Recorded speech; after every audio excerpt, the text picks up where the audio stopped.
The terrorists who struck on August 7, 1998, failed utterly in their purpose, which was to implant fear in the hearts of the Kenyan people and to divide America from the citizens of this country. They failed for the same reason that terrorists will always fail. Yes, they can reduce a building to rubble. And yes, they can even deprive innocent people of their lives. But they do not give anyone anything of what really makes life worthwhile. A sense of community, of looking out for one another, of creating something valuable and new, of living with dignity and honor. Without a doubt, those who delight in the suffering and death of others have actually already lost everything that makes life worth living for. My friends, we know that the struggle in which we are all engaged now is not going to be over soon. Nearly 2 years ago at Westgate Mall, 5 weeks ago at Garissa University, the college, and at other times in smaller yet equally vile attacks, terrorists have brought more tragedy to families here in Kenya. So, as Rika said, words are not sufficient to express our sorrow, our outrage, or our wish that we could somehow reverse time and bring all of the victims back. But we do not have that power. We do, however, have the power to fight back. Not only with our military and law enforcement, but also through something that may even be more powerful and that may make a bigger difference in the end. And that is our unity and the character of our ideals. Unlike some, we do not define ourselves in terms of hate.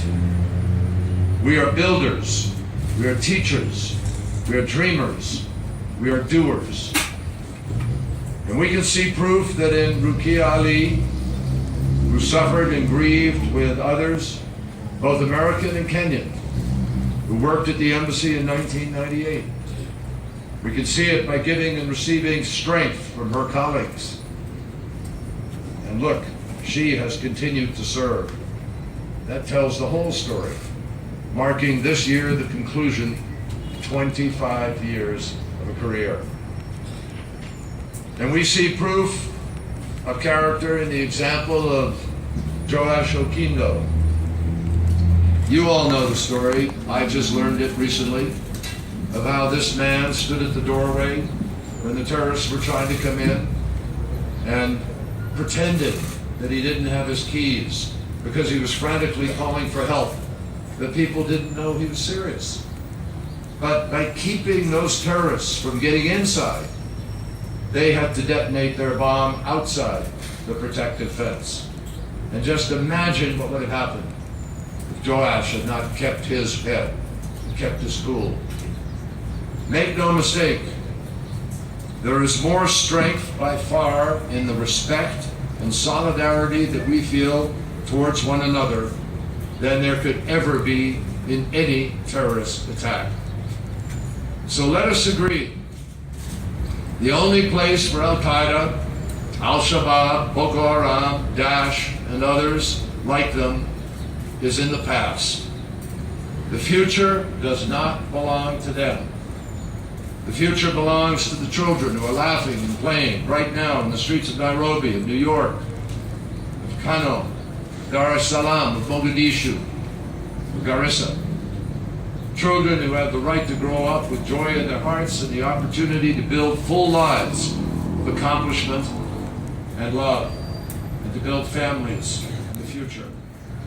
It is to them that we must dedicate our own efforts to apprehend and prosecute the guilty, secure borders, strengthen governance, invest in the health and well-being of all people, and unite across every boundary of race, nation, ethnicity, and creed to defeat terror and to enrich life. That is our obligation. And all you have to do is read the words there. May the innocent victims of this tragic event rest in the knowledge that it has strengthened our resolve to work for a world in which man is able to live alongside his brother in peace. That's our mission, and I'm proud to be here to work on it and to join in it with all of you. Thank you, and God bless. Thank you.